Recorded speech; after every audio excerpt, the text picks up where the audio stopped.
All right, what's up, guys? Starts with a question. Today I'm with Fred Payne, CEO, United Way of Central Indiana. Fred, for those who don't really know about United Way of Central Indiana, what would you say the mission of your organization is? Well, our primary goal is to make sure that we're helping people to live the lives they're capable of living. And we do that in a variety of ways. We do that through our partners and helping them specifically in their area. So, for example, last year, we helped 450,000 people. We have organizations that are helping individuals to gain housing. Last year alone, we helped over 25,000 people maintain housing, and we helped over 15,000 people to obtain housing.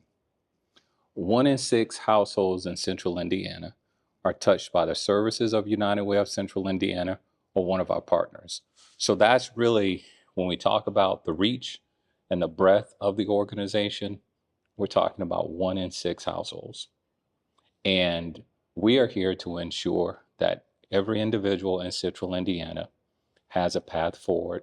If they're in poverty, we want to make sure that we're putting distance between them and poverty. Wow. That's an awesome mission. And I think your touch point is felt by so many people in the great community of Indianapolis. And I think I see it every day. And that's what's so inspiring to me, I think. And it all leads down to the inaugural Pizza Fest, right? This is why we're here. This is what we're doing. We're bringing an event to Indianapolis, 30 pizza places around Monument Circle. I mean, it's going to be a great day.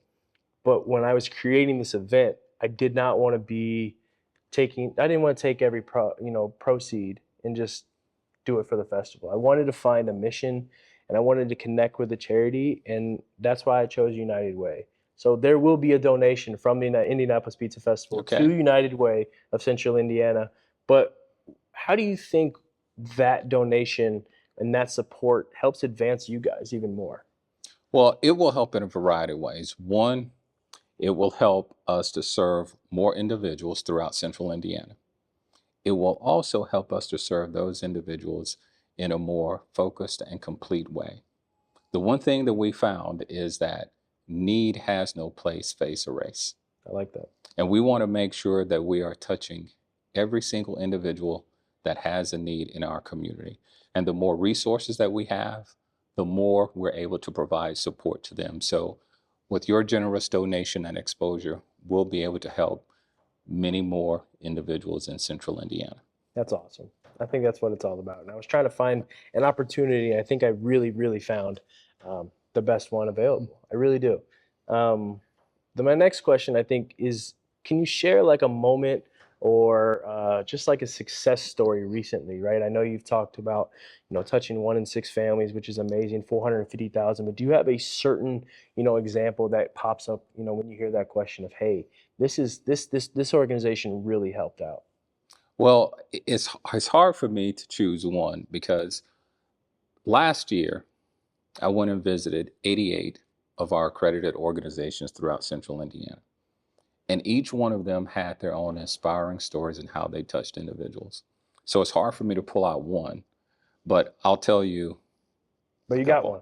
All right, cool. I'll go through a couple. Specifically with us, we were able to relieve medical debt, $239 million of medical debt for 112,000 people in Central Indiana. That's huge. Because Indiana ranks number 8 when it comes to medical debt. And when we help relieve people of medical debt, we help them with their credit scores and we give them a pathway to credit sufficiency. So that's one thing. Then we had an organization, Horizon House. Horizon House provides support services to individuals who are homeless and provides emergency shelter. So Horizon House shared with me a story about an individual who had visited their facility every week, once a week, every week for 5 years. And each time they would ask the individual if he would allow them to see if he would be eligible for social services. He said no every time. He just needed his clothes washed. And they never turned him away.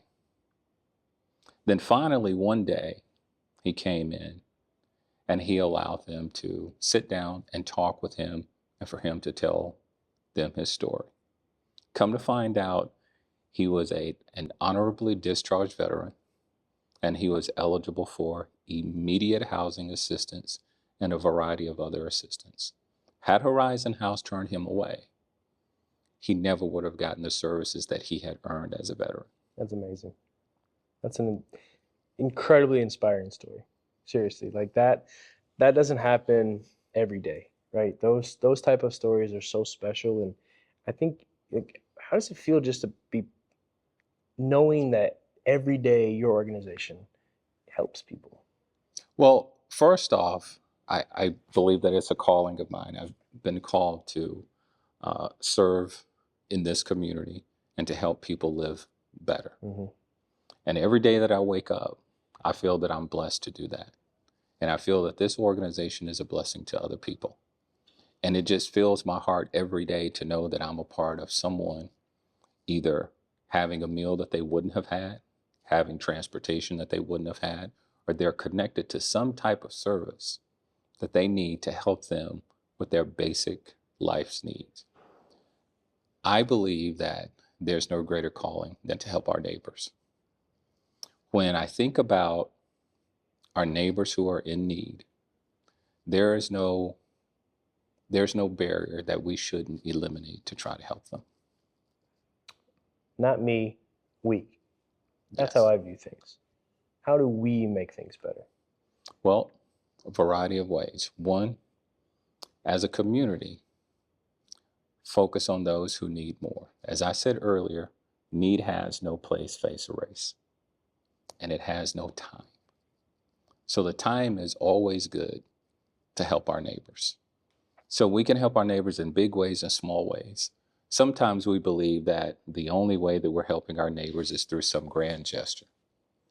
Sometimes a smile and telling the person that everything's going to be okay can change the trajectory of their day.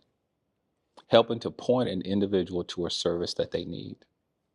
I'll give you an example of what happened here recently. I was walking into the building and there was a young lady there who was looking and said, "Is this United Way?" And I said, "Yes, it is." She said, "Well, someone told me to come here because I'm homeless and I have a voucher and I want to get connected to someone who can provide me with some shelter." Now, even though this central office is not a shelter, I sat down with her and I shared with her where she needed to go to get shelter. And I offered to stay with her until she called each location. And she said, "No, I can do that myself." 2 days later, I ended up getting a call back. And she thanked me for connecting her to the shelter that she needed. I can't think of a better message I could have gotten than ensuring that she had gotten connected to what she needed, and she got it here at United Way of Central Indiana. So if people want to do more than just donate, right? You gave some great examples. But if someone's at our festival, right, and they say, "Hey, I would love to donate money, but I really want to do more."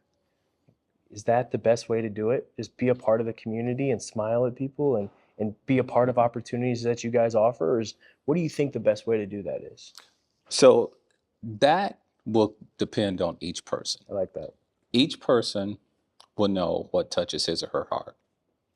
So there are a variety of ways that we provide for individuals to get engaged. One, they can volunteer. They can advocate by reaching out to their local politicians and let them know how they care for their neighbors and what issues are important to them. If they need to connect more and they want an opportunity to do so, they can also reach out to us at our website at uwci.org. But the real question is this: when they feel the urge to help,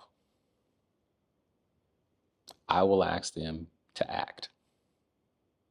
That act may be speaking, that act may be giving, that act may be doing.